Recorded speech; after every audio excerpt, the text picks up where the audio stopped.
Hello दोस्तों, नमस्कार। Welcome to our YouTube channel agri fast track with agri वाला। दोस्तों, ये हमारा एनिमल हस्बेंड्री का सेकंड पार्ट है। इसके पहले एक और पार्ट हम लेकर आ चुके हैं। हमारे चैनल पर विजिट करो और वहाँ जाकर देख सकते हो। दोस्तों, तो हमने पास्चराइजेशन तक पढ़ लिया था। आगे का टॉपिक जो है common term in live stock production से इस समय स्टार्ट करना है। तो चलिए दोस्तों, बिना देरी किए हुए स्टार्ट करते हैं अपने सेशन को। और बड़े ही शानदार तरीके से आज की क्लास होने वाली है। तो चलिए दोस्तों, स्टार्ट करते हैं। Cattle term in live stock production. Group of cattle, जो कैटल का ग्रुप होता है उसे क्या कहा जाता है? तो ये जो कैटल है इसके ग्रुप को क्या कहते हैं? कैटल का जो ग्रुप होता है उसे हर्ड कहा जाता है। और जो तो बफेलो का ग्रुप होता है उसे भी हर्ड कहा जाता है। और जो पिग का ग्रुप होता है, group of pig is called as herd और ड्रो। पिग के ग्रुप को हर्ड, बफेलो के ग्रुप को हर्ड और कैटल के ग्रुप को हर्ड कहते हैं। और शीप के ग्रुप को फ्लॉक, गोट के ग्रुप को फ्लॉक और ट्रिप, और पोल्ट्री जो है पोल्ट्री के ग्रुप को भी फ्लॉक कहते हैं। फिर देखते हैं आगे। Adult male of cattle is called as bull. जो तो कैटल का जो एडल्ट मेल होता है उसे बुल कहा जाता है। बफेलो का जो मेल होता है, बफेलो का जो एडल्ट मेल होता है उसको बफेलो बुल, और जो शीप का एडल्ट मेल होता है उसे रैम, और गोट का जो एडल्ट मेल होता है उसे बक कहते हैं। और पिग का जो होता है एडल्ट मेल होता है उसे बोर कहते हैं। और पोल्ट्री के एडल्ट मेल को कॉक कहते हैं। फिर इसके बाद आता है एडल्ट फीमेल।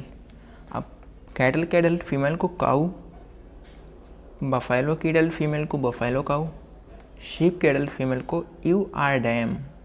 रैम जो होता है किसे कहेंगे? शीप के एडल्ट मेल को। रैम जो होता है शीप के एडल्ट मेल को कहते हैं, और डैम शीप की एडल्ट फीमेल को कहते हैं। ठीक है दोस्तों, शीप के एडल्ट फीमेल को डैम आर यू कहते हैं। और गोट की एडल्ट फीमेल होता है उसे डोए कहा जाता है। पिग के एडल्ट फीमेल को शो कहते हैं। पोल्ट्री की एडल्ट फीमेल को हैन कहा जाता है। इसके बाद आता है कैटल का जो यंग मेल होता है उसे बुलकाफ कहा जाता है। बफेलो का जो होता है यंग मेल होता है उसे बफेलो काफ कहते हैं। शीप का जो होता है यंग मेल होता है उसे मेल लैम्प। गोट के जो होता है यंग मेल को मेल किड, पिग के यंग मेल को बोरलिंग, एंड पोल्ट्री के यंग मेल को कॉकरेल कहते हैं। ठीक है दोस्तों, आगे देखते हैं। कैटल की यंग फीमेल को हीफर कॉफ, बफेलो की यंग फीमेल को हीफर कॉफ, शीप की यंग फीमेल को फीमेल लैम्प, और गोट की फीमेल लैम्प को फीमेल किड, पिग की यंग फीमेल को फीमेल पिगलेट, और पोल्ट्री की यंग फीमेल को पुल्लेट कहा जाता है। तो दोस्तों, आगे देखते हैं। काऊ जो है उसके नए जन्मे बच्चे को क्या कहा जाता है? तो काफ कहते हैं। बफेलो के नए जन्मे बच्चे को बफेलो काफ, शीप के न्यूबॉर्न को लैम्प, गोट के न्यूबॉर्न को किड कहते हैं, और पिग के न्यूबॉर्न को पिगलेट हैं। और पोल्ट्री के न्यूबॉर्न को क्या कहते हैं? पोल्ट्री के न्यूबॉर्न को कहते हैं चिक। इसके बाद आता है मीट ऑफ कैटल। कैटल के मीट को बीफ कहते हैं, और काफ के मीट को व्हील कहते हैं, व्हील। इसके बाद आता है बफेलो का मीट को बुफेन, शीप के मीट को मटन, एंड गोट के मीट को चेवन, पिग के मीट को पोर्क, एंड पोल्ट्री के मीट को चिकन कहा जाता है। कहता है कैस्ट्रेटेड मेल। कैटल का कैस्ट्रेटेड मेल जो है उसे बुलक्स या स्टीयर कहते हैं। तो बुलक्स या स्टीयर कहते हैं। Castrated male of cattle is called as steer और बुलक्स। बफेलो के कैस्ट्रेटेड मेल को बुलक बफेलो कहा जाता है, और शीप के कैस्ट्रेटेड मेल को वेडर कहा जाता है। गोट के कैस्ट्रेटेड मेल को वेदर कहा जाता है, और पिग के कैस्ट्रेटेड मेल को हॉग, स्टेग या बैरो पिग के कैस्ट्रेटेड मेल को हॉग स्टेग या फिर क्या कहते हैं, बैरो। बैरो क्या कहते हैं, बैरो।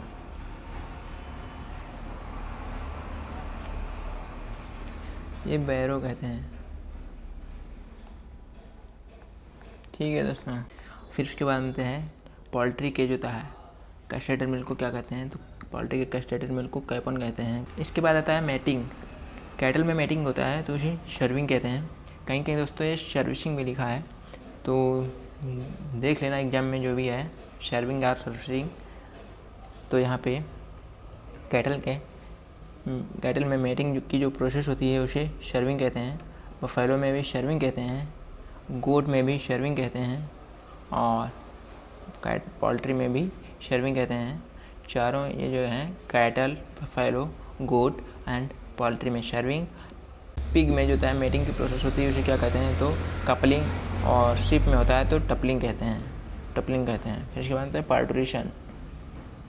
पार्टूरेशन। तो जब यानी बच्चे का जन्म होता है तो उस क्रिया को क्या कहा जाता है, पार्टूरेशन कहते हैं। और उस क्रिया को हर पशु में, जो भी पशु हैं सब में पार्टूरेशन की क्रिया को अलग अलग नाम दिया गया है। तो चलिए देखते हैं। पार्टूरेशन, कैटल में पार्टूरेशन होता है उसे काविंग कहते हैं। बफेलो में होता है उसे भी काविंग कहते हैं। और शिप में होता है तो उसे लैम्बिंग कहा जाता है। गोट में होता है तो उसे किडिंग कहा जाता है। और पिग में फरोइंग, हैचिंग कहते हैं पोल्ट्री में।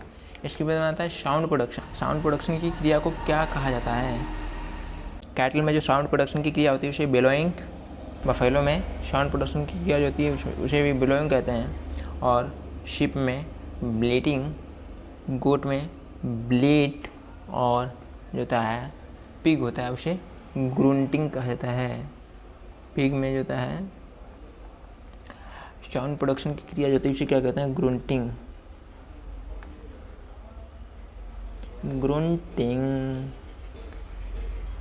ठीक है दोस्तों, ये पिग में साउंड प्रोडक्शन की प्रोसेस है उसे ग्रूंटिंग कहा जाता है।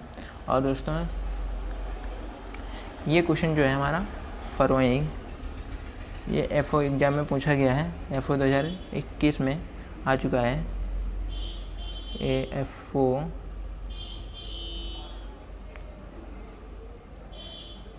21 में आया है ये क्वेश्चन। फरोइंग जो होता है किससे रिलेटेड है, तो पिग से हो जाएगी, या पार्टूरेशन की होता है। पिग में पार्टूरेशन की जो प्रोसेस होती है उसे क्या कहा जाता है, तो फरोइंग कुछ भी हो सकता है क्वेश्चन।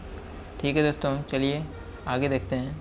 दोस्तों जो डक होता है, डक जिसे बतख कहते हैं, बतख जो डक होता है, तो उसमें जो होता है डक के ग्रुप को क्या कहा जाता है, डक के ग्रुप को फ्लोक ही कहा जाता है। जो डक होता है उसके ग्रुप को भी फ्लोक कहा जाता है।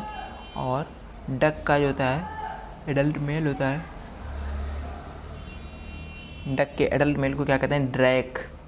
डक जो होता है उसके एडल्ट मेल को क्या कहा जाता है, डक के एडल्ट मेल को ड्रैक कहते हैं। DRACK। डक के एडल्ट मेल को क्या कहते हैं, तो ड्रैक कहते हैं। डक के एडल्ट मेल को ड्रैक कहा जाता है। और डक के एडल्ट फीमेल जो होता है उसको डक कहा जाता है। एडल्ट फीमेल को क्या कहा जाता है, डक। ठीक है दोस्तों, और इसमें जो होता है यंग मेल जो होता है उसे क्या कहा जाता है, तो यंग मेल ही जो होता है डक, जो होता है यंग मेल ऑफ डक इस कॉल्ड। डक के यंग मेल को डकलिंग कहा जाता है, डकलिंग। दोस्तों एक और बात आपको बता दें, रैबिट जो है, रैबिट के एडल्ट मेल को क्या कहता है, जो रैबिट है, rabbit adult male of rabbit,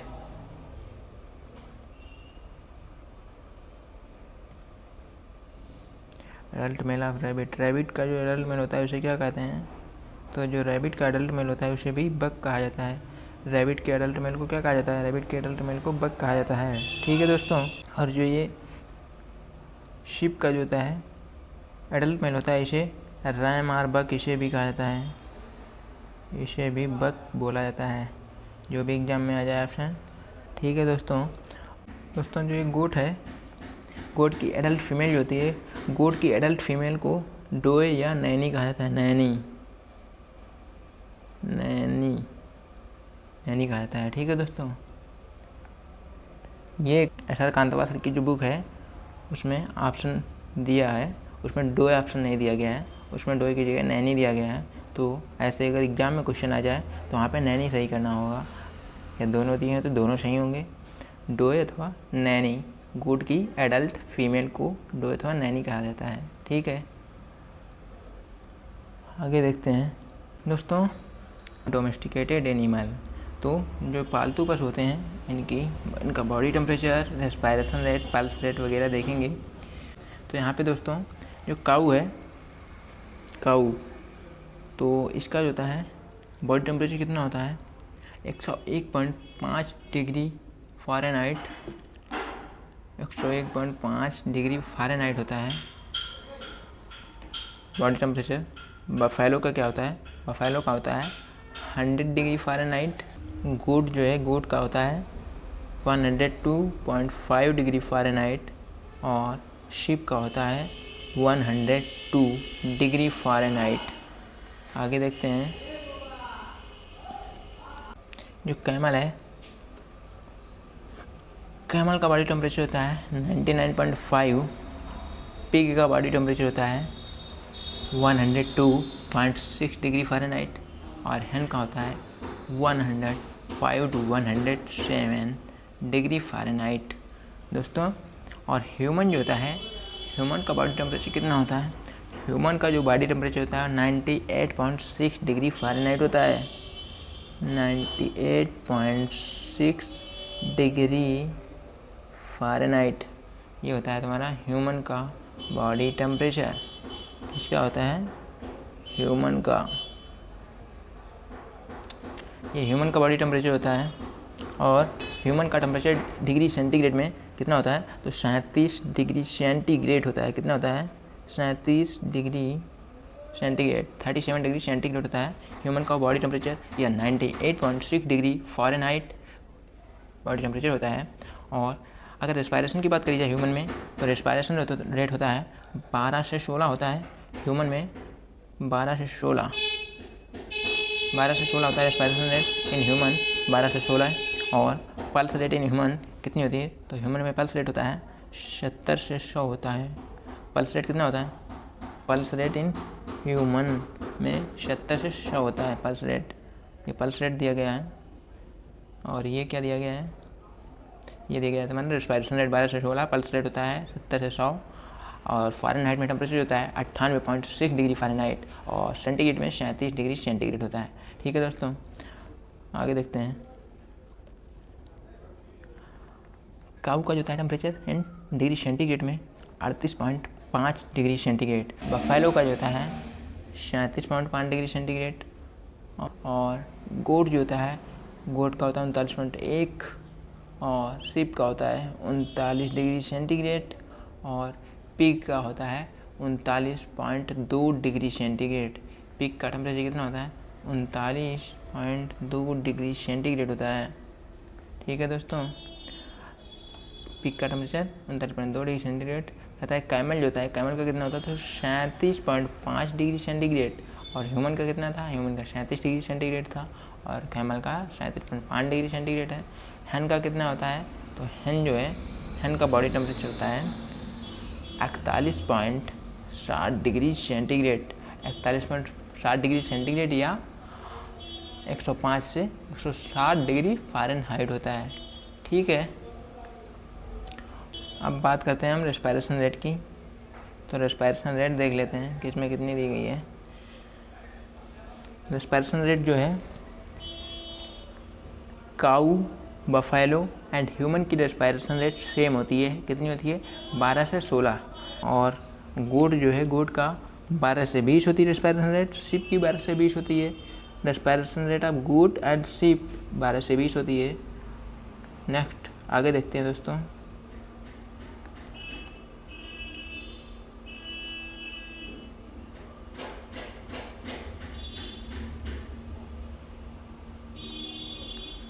respiration rate of fan 15 से 30 रेट पर मिनट होती है। और इसके बाद आता है पल्स रेट। पल्स रेट इसे हार्ट बीट भी कहा जाता है। काऊ में जो होता है पल्स रेट कितनी होती है, काऊ की पल्स रेट होती है 45 से 55 होती है, बफेलो की पल्स रेट 45 से 55 होती है। गोट जो है, गोट की पल्स रेट कितनी होती है? गोट की पल्स रेट और शिप की पल्स रेट जो होता है 70 से 80 होती है, 70 से 80। कैटल और बफेलो की पल्स रेट सेम होती है। गोट और शिप की पल्स रेट सेम होती है 70 से 80। ह्यूमन की पल्स रेट होती है 70 से 100, 70 से 100 रेट पर मिनट होती है। और इसके बाद देखते हैं आगे। हैन की पल्स रेट 300 रेट पर मिनट होती है। हार्स की पल्स रेट होती है 30 से 40, सबसे कम जो होती है हार्स की पल्स रेट होती है। कितनी होती है? हार्स की पल्स रेट होती है 30 से 40, 30 से 40 होती है हार्स की। और हार्स की जो होता है रेस्पायरेशन रेट कितनी होती है? हार्स की रेस्पायरेशन रेट होती है 8 से 12, 8 से 12 होती है। हार्स की रेस्पायरेशन रेट कितनी होती है? हार्स की रेस्पायरेशन रेट होती है 8 से 12 होती है। ओके, तो दोस्तों अब हम देखते हैं productive cycle of domestic animal. ठीक है, कैटल का जो होता है ऑनसेट ऑफ प्यूबर्टी जो होता है कितना होता है? तो 24 से 30 मंथ, या जो होता है 2 से 2.5 ईयर, 2.5 ईयर होता है, ईयर। ठीक है, कैटल की जो होता है ऑनसेट ऑफ प्यूबर्टी कितनी होती है? 24 से 30 मंथ या 2 से 2.5 ईयर। फिर उसके बाद में होता है ऑनसेट ऑफ प्यूबर्टी जो होता है इसे क्या कहते हैं? यौवनावस्था का प्रारंभ जो होता है उसे ऑनसेट ऑफ प्यूबर्टी कहा जाता है। ठीक है दोस्तों, तो जो बफेलो जो होता है, बफेलो का 28 से 30 मंथ में। गोट जो होता है 8 से 10 मंथ। पिग जो होता है 8 से 10 मंथ होता है। और शीप जो होता है, शीप का कितना होता है? 9 से 14 मंथ है गोट का। और पिग का जो होता है सेम है, 8 से 10 मंथ। इसके बाद देखते हैं आगे। इसके बाद ये कैमल दिया है, कैमल का कितना होता है? 36 से 48 या 3 से 4 मंथ होता है। जो होता है लेंथ ऑफ ईस्टर साइकिल होता है, इसे क्या कहा जाता है? इसे ईस्टर साइकिल को मध्य चक्र भी कहा जाता है। ठीक है दोस्तों, यहाँ पे जो होता है लेंथ ऑफ ईस्टर साइकिल कितना होता है? तो 21 डेज होता है। 21 डेज कैटल का होता है। कैटल का length of Easter cycle 21 days. और बफेलो का जो होता है, बफेलो कैटल का 21 डेज होता है। और ये तुम्हारा पिग का जो होता है 21 डेज। बफेलो, कैटल और पिग तीनों का 21 डेज होता है। गोट का ईस्टर साइकिल जो होता है 20 डेज का होता है। शिप का जो होता है ईस्टर साइकिल कितना होता है? शिप का ईस्टर साइकिल जो होता है 15 से 18 या 16.5 डेज होता है, 16.5 डेज होता है। इसके बाद कैमल जो होता है, कैमल का जो होता है ईस्टर साइकिल कितना होता है?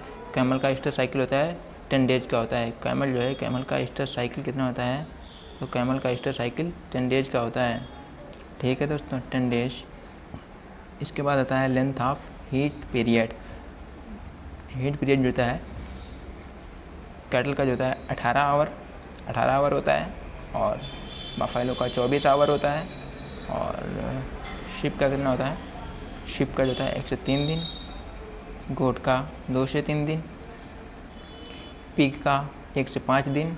और कैमल का जो होता है 3 से 5 दिन होता है। ठीक है दोस्तों, इसके बाद आता है गेस्टेशन पीरियड। गेस्टेशन पीरियड जो होता है कितना होता है? कैटल का होता है 282 डेज होता है।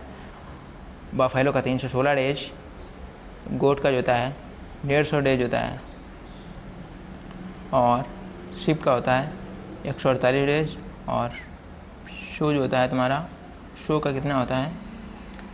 या शो या पिग कह सकते हो, 114 डेज। और कैमल का 391 डेज, जो कि हाईएस्ट होता है। कैमल का होता है सबसे ज़्यादा होता है 391 डेज जो होता है कैमल का होता है। कैमल का जो होता है 391 डेज होता है, जो कि सबसे हाईएस्ट होता है। इसके बाद आता है तुम्हारा हाफ डेज का लेंथ ऑफ हीट पीरियड कितना होता है? तो 4 डेज का होता है। 4 डेज होता है।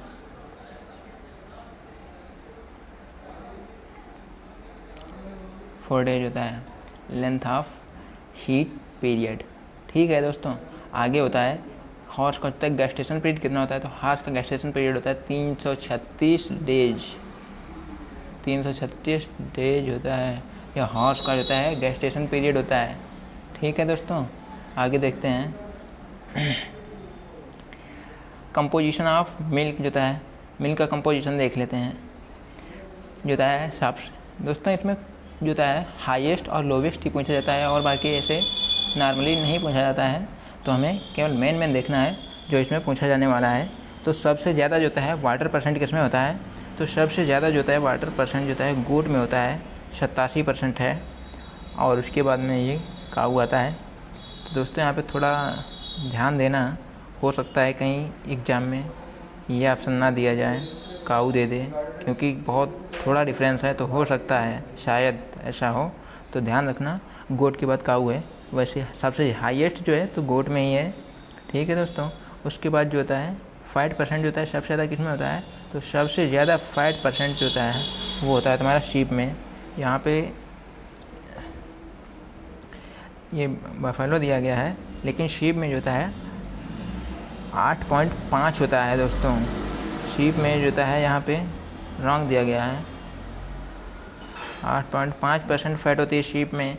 और शीप में जो होता है प्रोटीन सबसे हाईएस्ट शीप में ही होती है।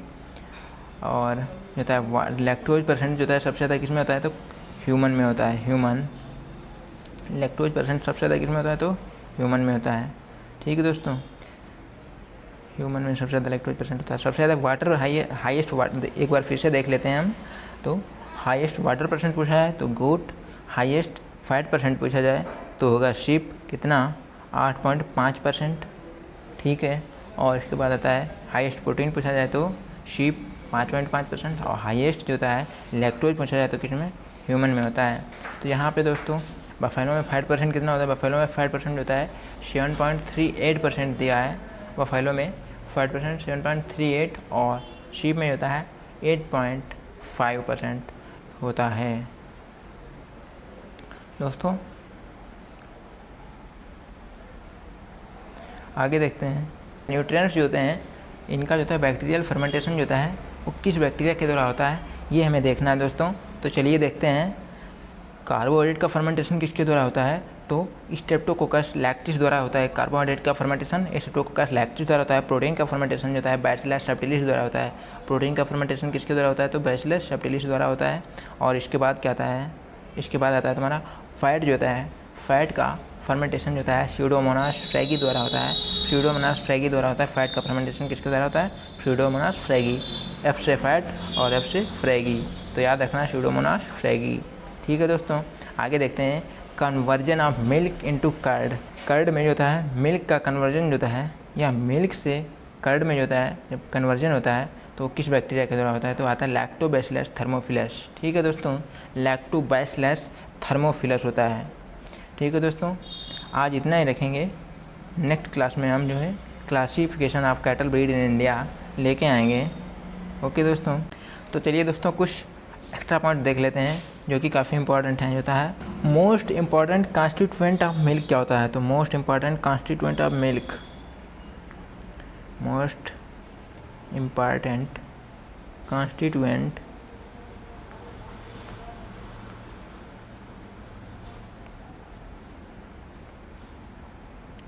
Most important constituent of milk क्या होता है, तो आता है ये तुम्हारा फैट होता है। क्या होगा, फैट होगा।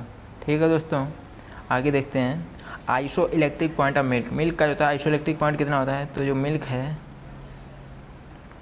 मिल्क इसका जो होता है क्या होता है, iso electric point,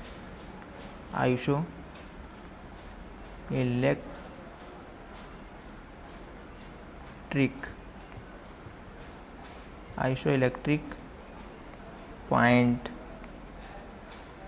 of milk. तो दोस्तों iso electric point of milk कितना होता है, तो 4.6 होता है। कितना होता है, 4.6। ठीक है दोस्तों, iso electric point of milk क्या होता है, तो 4.6 होता है। ठीक है दोस्तों, आगे देखते हैं fat percent in separated milk जो होता है क्या होता है, फैट परसेंट इन सेपरेटेड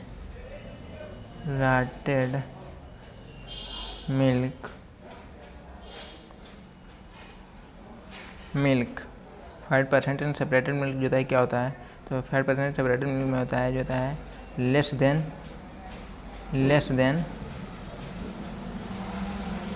0.1%। ठीक है दोस्तों, fat percent in separated milk जो होता है क्या होता है, तो लेस देन 0.1% होता है। ठीक है, parturition in rabbit is called क्या होता है, जो होता है पार्टुरेशन की क्रिया होती है, तो वो रैबिट में जो होता है पार्टुरेशन की क्रिया जो होती है रैबिट में, पार्टोरेशन इन रैबिट। रैबिट में जो पार्टोरेशन की क्रिया होती है उसे क्या कहते हैं? तो किंडलिंग कहा जाता है। क्या कहा जाता है? किंडलिंग। पार्टोरेशन इन हॉर्स जो होता है क्या होता है? पार्टोरेशन इन हॉर्स। हॉर्स जो होता है, हॉर्स में पार्टोरेशन जो होता है, इसे क्या, इस क्रिया को पार्टोरेशन इन हॉर्स, हॉर्स में पार्टोरेशन जो होता है उस क्रिया को क्या कहा जाता है? तो हॉर्स में पार्टोरेशन की क्रिया को foaling, parturition in horse is called as foaling. क्या कहता है? फॉलिंग। फॉलिंग, फॉलिंग कहते हैं।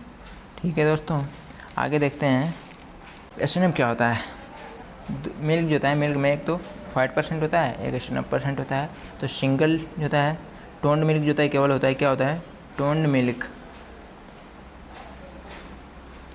टोन्ड मिल्क जो है इसमें 5% जो होता है, कितना होता है? टोन्ड मिल्क में 5% होता है, 3% होता है, 3%। और टोन्ड मिल्क में एसएनएफ कंटेंट कितना होता है? एसएनएफ कंटेंट जो होता है क्या होता है? 8.5%। ठीक है दोस्तों, 8.5% होता है SNF content in toned milk. Toned milk या सिंगल टोन्ड मिल्क जो भी हो, ठीक। और इसके बाद में आता है हमारा डबल टोन्ड मिल्क। क्या? Double toned milk. Double toned milk, इसमें होता है फैट कंटेंट कितना होता है डबल टोन्ड मिल्क में? तो होता है 1.5%। ठीक है दोस्तों। और एसएनएफ क्या होता है, कितना होता है डबल टोन्ड मिल्क में? एसएनएफ कंटेंट जो होता है 9% होता है। ठीक है दोस्तों। तो एसएनएफ जो होता है, एसएनएफ का फुल फॉर्म क्या होता है? एसएनएफ, एसएनएफ का फुल फॉर्म होता है सॉलिड नॉट फैट। क्या होता है? Solid not fat. ये होता है एसएनएफ का फुल फॉर्म होता है सॉलिड नॉट फैट। ठीक है दोस्तों। अब आता है कि एसएनएफ जो होता है इसमें, इसके अंतर्गत कौन कौन से कॉन्स्टिट्यूएंट आते हैं? तो एसएनएफ जो होता है इसमें आता है तुम्हारा protein, protein plus lactose content. क्या? लैक्टोज, लैक्टोज प्लस आयस, आयस। एसएनएफ बराबर क्या होता है? एसएनएफ बराबर होता है प्रोटीन, लैक्टोज प्लस आयस। ये तीनों कंस्टिट्यूएंट जो इनके मिलते हैं, कॉन्स्टिट्यूएंट तब मिलता है तुम्हारा, बनता है एसएनएफ बनता है। ठीक है दोस्तों। Vitamin C is absent in egg, meat and milk. Vitamin C होता है एग, मीट एंड क्या होता है? Milk. Egg, meat and milk जो होता है इसमें होता है विटामिन सी होता है एब्सेंट होता है। विटामिन सी, अगर एग्जाम में आ जाए कि विटामिन सी जो होता है इनमें से किसमें जो होता है विटामिन सी नहीं पाया जाता है, तो वहाँ पे ऑप्शन दिया होगा एग, मीट और मिल्क में से कोई ऑप्शन दिया होगा, तो वहीं सही होगा। विटामिन सी की इसमें डेफिशिएंसी पाई। आगे देखते हैं थिकनिंग एजेंट ऑफ मिल्क आता है, जिलेटिन आता है, सुक्रोज होता है, स्टार्च होता है। क्या है? थिकनिंग एजेंट होता है। क्या है? Thickening agent. थिकनिंग एजेंट कौन कौन से हैं? तो जिलेटिन, जिलेटिन, सुक्रोज, सुक्रोज होता है और स्टार्च होता है, स्टार्च। ठीक है दोस्तों, ये जो होते हैं हमारे थिकनिंग एजेंट हैं। क्या है? Thickening agent, gelatin, sucrose and starch होता है। ये क्या है? हमारे थिकनिंग एजेंट होते हैं। दोस्तों एक क्वेश्चन जो बहुत ही इंटरेस्टिंग क्वेश्चन है, लोवेस्ट कोलेस्ट्रॉल किसके मीट में पाया जाता है? या meat has lowest level of cholesterol, कौन सा मीट होता है? जिसमें जो लोएस्ट लेवल कोलेस्ट्रॉल जो होता है रखता है, तो आता है तुम्हारा रैबिट का मीट जो होता है इसे। अब रैबिट का मीट को कहते क्या है, तो रैबिट का मीट जो होता है गेम कहा जाता है। तो लोवेस्ट लेवल ऑफ कोलेस्ट्रॉल, तो यहाँ पर देख लो, लोवेस्ट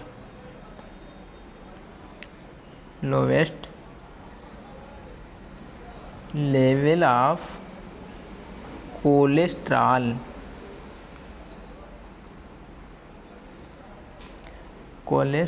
अरे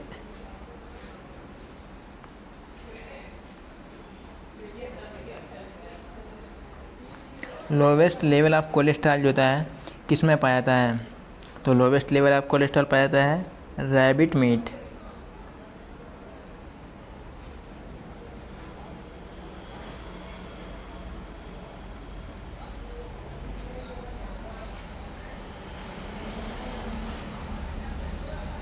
रैबिट जो होता है, रैबिट मीट जो होता है, इसमें क्या होता है, तो लोवेस्ट लेवल ऑफ कोलेस्ट्रॉल पाया जाता है। और रैबिट मीट जो होता है इसे कहाँ कहा जाता है, तो रैबिट मीट जो होता है इसे क्या कहते हैं, तो रैबिट मीट को क्या कहा जाता है, गेम किसे कहा जाता है, तो रैबिट मीट को किस नाम से जाना जाता है, रैबिट मीट जो होता है इसे गेम कहते हैं। और इसमें जो होता है लोवेस्ट लेवल ऑफ कोलेस्ट्रॉल पाया जाता है, क्या पाया जाता है, लोवेस्ट लेवल ऑफ कोलेस्ट्रॉल। ठीक है दोस्तों, लोवेस्ट लेवल ऑफ कोलेस्ट्रॉल पाया जाता है रैबिट मीट में। नेक्स्ट देखते हैं, sterilized female of cattle is called as, क्या कहते हैं, कैटल की जो होता है स्टेरलाइड फीमेल होती है उसे क्या कहा जाता है, तो स्पेड कहा जाता है। स्पेड किसे कहते हैं, sterilized female of cattle. Cattle की जो होती है स्टेरलाइड फीमेल जो होती है उसे क्या कहते हैं, उसे कहते हैं स्पेड, SPAYED। ठीक है दोस्तों, इसे कहते हैं कैटल की स्टेरलाइड जो फीमेल होती है उसे स्पेड कहा जाता है। और फिर आता है डियर मीट जो होता है, डियर का मीट, डियर माने हिरन जो है। ठीक है दोस्तों, तो उसके मीट को क्या कहते हैं, meat of deer is called as, तो डियर मीट जो होता है, डियर मीट